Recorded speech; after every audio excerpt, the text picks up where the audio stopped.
the 19-year-old who built a $10 billion empire. In 2003, Elizabeth Holmes started Theranos, a company with the aim to revolutionize blood analysis. Theranos built a blood analyzer the size of a computer, capable of over 200 complex blood tests, just from a single prick of blood. With medical advancements making headway, in order to rise above the rest, you need to do something no one has done before. It takes years of education and decades of research to do what Elizabeth has done, and she did it before most doctors get their PhD. Doctors use blood tests to base the majority of their decisions. A syringe full of blood is drawn. That sample is taken to a lab where 1 vial of blood is used for each diagnostic test, and the result could take days. Her vision was to change this by speeding up and simplifying the process. With a drop of blood, Theranos could run hundreds of tests and treat patients in real time. These could be done at the supermarket, pharmacy, or even at home, cutting out the need for expensive doctor bills. Groundbreaking work, and it shot Elizabeth's personal wealth to $5 billion. So how was she able to pull it off? Welcome to Venture, where we look at the extraordinary ways in which people have elevated their wealth. To understand the magnitude of this come up, we have to take it to the beginning. Elizabeth grew up in a well-off, well-connected family. Such a connection helped her invest correctly, because she got $1 million from a seed investment when a neighbor made money investing in Hotmail. She went to Stanford to study engineering and often took trips with the university to China. It's where she met her husband, Sunny Balwani. Sunny was 20 years older than her and had made 8 figures from the dot-com boom in 1999. He had what she wanted, money and the life of an entrepreneur. It was during one of these trips in 2003 when she witnessed the SARS coronavirus outbreak in Wuhan. This set her on a goal to change the world. After a few semesters, she dropped out at the age of 19 and with the capital from her investment started Theranos. Her well-connected family and her Stanford credentials helped to get funding from investors. Adding on the reputation of these investors, funding grew, and by the end of the year she had $6 million in capital. She very soon had the first prototype up and running, doing tests on human patients, and investors did not want to miss out. Elizabeth's idea was to use a cartridge system that would draw a drop of blood inserted into the machine, doing real-time tests, and that information would be sent to their labs via the internet so the information could be interpreted. A report would then be sent back within 4 hours. A family friend by the name of Richard Fuse spent and specializes in blood analysis, heard about the story and wanted to help, but Elizabeth refused. Richard thought this was strange. You see, Dr. Richard is former CIA, highly intelligent as he is an inventor, entrepreneur and physician with ties to the military. With many inventions under his belt, he was dumbfounded as to why Elizabeth did not want his assistance. After all, she and her family were no strangers to it. Richard once told Elizabeth's father that their family could stay in his previous home, rent-free, when her father lost his job at Enron after they suffered a scandal too big to survive. So one could assume that Richard also felt insulted that Elizabeth snubbed him. As a result, kept his eye firmly on Theranos and its progress. And progress there was. The company was being compared to Apple, and Elizabeth loved it. She had a not-so-secret obsession with Steve Jobs, and started wearing turtlenecks and scheduling meetings on the days he had them, using the same marketing firm he used. She also pitted teams within the company to see who could produce better results, something Jobs did too. However, he did not fire the losing team. It was when Elizabeth appeared on the cover of Forbes did a celebrity skyrocket. She started doing talk shows, interviews, and lots of company PR. Theranos itself started receiving engagements from all corners. They assembled a board of directors that included some legendary names like Don Lucas, who became chairman of the board, Larry Ellison, who co-founded Oracle, Henry Kissinger served as the United States Secretary of State and National Security Advisor under the presidential administrations of Richard Nixon and Gerald Ford, as well as Jim Mattis and George Shultz.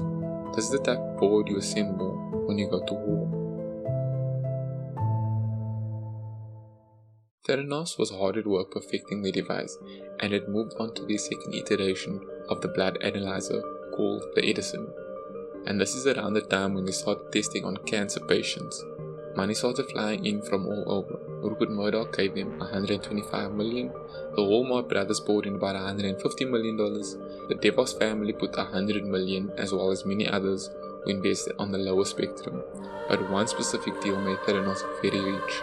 Walgreens and Safeway were so impressed with Theranos that they gave him $150 million so the machines could be placed in their supermarkets, more specifically, the pharmacy section. Theranos started testing on patients, claiming their research and technology was a success, but this raised many questions for Dr. Richard. He was very keen on understanding how Elizabeth made decades, possibly even centuries worth of progress in only a couple of years. Rumors started coming out of Theranos that Sunny and Elizabeth were tyrants and fired many staffers using NDAs.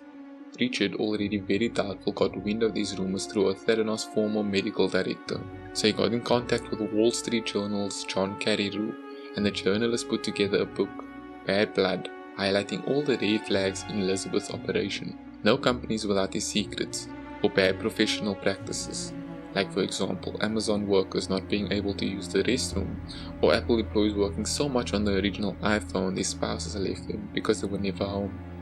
But the secret that came out of Theranos shocked everyone. Hardly breaking news so saucy, the Wall Street Journal wanted to do a piece on is actually what former employees, now whistleblowers, and integral sources for Carreyrou's book, Erica Chong and Tyler Schultz, had to say. You know the groundbreaking blood analysis machine that was decades ahead of its time? Yeah, that one? It doesn't exist. Well, it does, but nowhere near what Theranos was claiming. The Theranos machines could only perform 14 out of the 200 tests promised, and of those, all 14 results were inconclusive. The components of the machines were too close to each other and interfered with one another.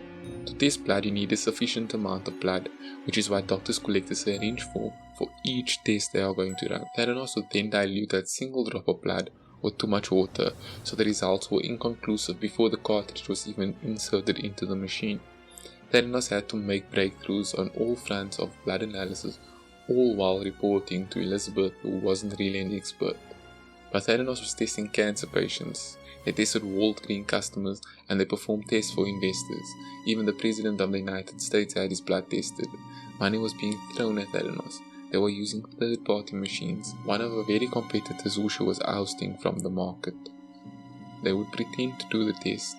When guests would leave, they would take those samples to actual working machines to get tested, but because only a drop of blood was collected, those tests had to be diluted with water, so even supposed real results were tainted. Those patients would then take this medical information and proceed from there, taking medication they did not need or addressing an issue they were not aware about.